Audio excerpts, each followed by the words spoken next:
Nevşehir'de sürücüsünün el frenini çekmeyi unuttuğu minibüs geri gitmeye başladı. Herkesin yüreği ağzına geldi ama korkulan olmadı.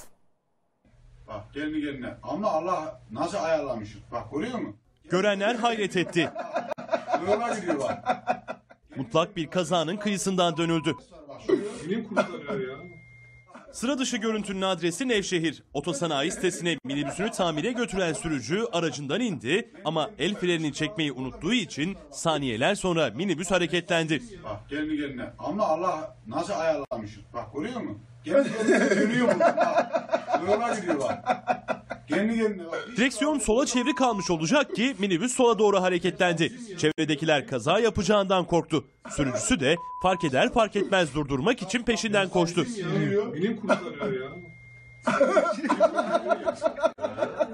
Sürücünün müdahalesine gerek kalmadı. Zaten bir şey yapması da mümkün değildi. Yarım daire çizen minibüs mucize eseri sanki biri kullanıyormuş gibi hiçbir yere çarpmadan bir garaja girerek durdu. Bilim kurtarıyor ya.